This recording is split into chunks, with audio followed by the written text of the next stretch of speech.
Hello friends, नमस्कार। कैसे हैं आप सब? मैं उम्मीद करती हूँ आप सब बहुत अच्छे हैं और अपनी सेहत का पूरा ध्यान रख रहे हैं। वुडनेस हेल्थ केयर में मैं हूँ डॉक्टर सोनल। मैं एक स्त्री रोग विशेषज्ञ हूँ और मेरी कोशिश होती है कुछ ऐसे छोटे और सिंपल हेल्थ टिप्स आपके साथ शेयर कर सकूं, जिससे आप अपनी हेल्थ का बेहतर ध्यान रख सकें, क्योंकि जान है तो जहान है। और आज हम बात करने वाले हैं प्री प्रेगनेंसी प्लानिंग के बारे में। सबसे पहले, प्लानिंग क्या होता है और क्यों इम्पोर्टेंट है? प्री प्रेगनेंसी प्लानिंग में किन बातों का आपको ध्यान रखना चाहिए, और अगर प्रेगनेंसी अनप्लान्ड है तो उसमें किन चीजों का रिस्क ज्यादा रहता है, इस सब के बारे में आज हम बात करेंगे। वीडियो अगर आपको अच्छा लगे तो लाइक और शेयर करना मत भूलिए, और अगर अभी तक आपने चैनल को सब्सक्राइब नहीं किया तो जरूर से इसे सब्सक्राइब कर दीजिए। तो आइए शुरू करते हैं। प्लानिंग यानी किसी भी चीज को करने से पहले हम उसके बारे में पूरी रूपरेखा बनाते हैं। उसको शुरुआत करने से लेके उसके अंत तक होने वाले सारे ही संभावनाओं के बारे में डिस्कस करते हैं, सोचते हैं, और उसके बाद हम उस काम को एग्जीक्यूट करते हैं। एब्राहम लिंकन ने कहा था कि अगर मुझे किसी पेड़ को काटने के लिए 6 घंटे दिए जाए तो पहले 4 घंटे मैं अपनी कुल्हाड़ी को तेज करने में निकालना पसंद करूंगा। यानी कि किसी भी काम को अगर आप प्लानिंग के साथ करते हैं तो उसको करने में कम समय लगता है और रिजल्ट्स बेहतर होते हैं।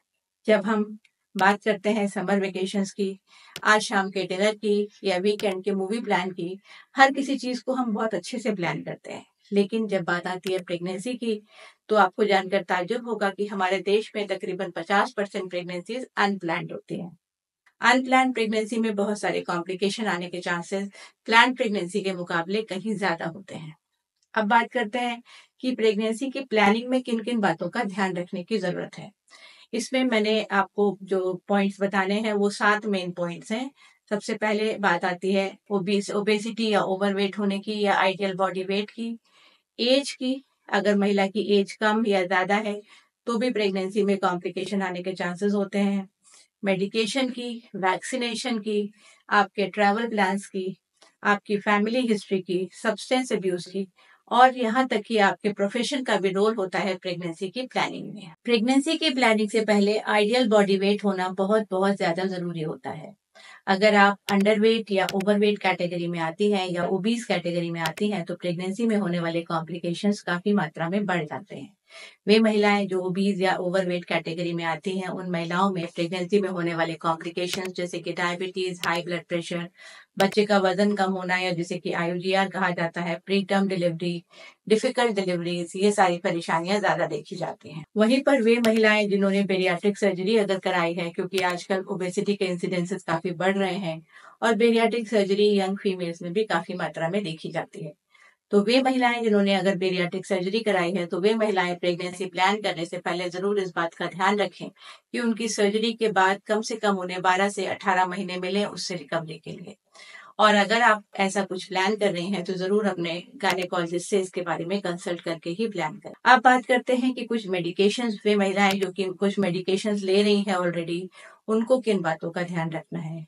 वे महिलाएं जो कि एपिलेप्सी या एंटी एपिलेप्टिक ट्रीटमेंट ले रही हैं, वे महिलाएं जो हाई ब्लड प्रेशर या डायबिटीज की दवाइयां ले रही हैं, कुछ महिलाएं हाइपरथायरॉयडिज्म के लिए ट्रीटमेंट ले सकती हैं।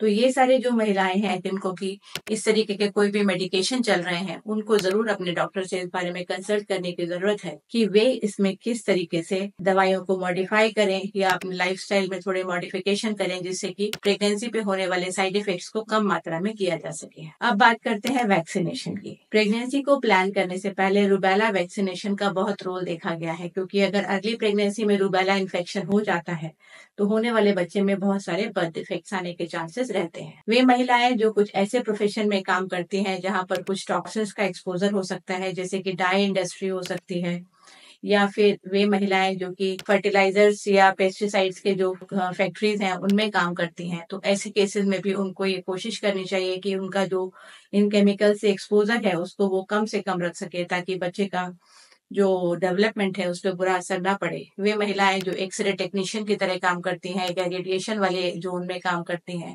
उनको भी इस बात का ध्यान रखना है कि अपने रेडिएशन एक्सपोजर को वो मॉनिटर करती रहें। अब बात करते हैं कि कुछ ऐसे ट्रैवल प्लान्स भी हो सकते हैं जो कि आपके एक साल के अंदर में अगर कोई ऐसे आप ट्रैवल प्लान बना रहे हैं तो उसमें अगर कुछ इन्फेक्शंस आप किसी दूसरे कंट्री से एक्वायर कर सकते हैं, तो वो भी आपके होने वाले बच्चे पर बुरा असर डाल सकते हैं, जैसे कि ज़ीका वायरस। तो वे महिलाएँ जो कि आप ट्रैवल करना चाह रही हैं किसी दूसरे कंट्री में, स्पेशली अफ्रीकन कंट्रीज़ में जहाँ पर कि ज़ीका वायरस प्रेवलेंट है, तो उन्हें ये ध्यान रखना चाहिए कि अपने वैक्सीनेशन का ध्यान रखें और प्रेगनेंसी से पहले इस वायरस की भी स्क्रीनिंग के लिए ज़रूर जाइए। तो इसलिए जिस तरीके से आपको हर चीज़ प्लान करके करनी चाहिए, प्रेगनेंसी को भी प्लान करना बहुत-बहुत ज़्यादा ज़रूरी है।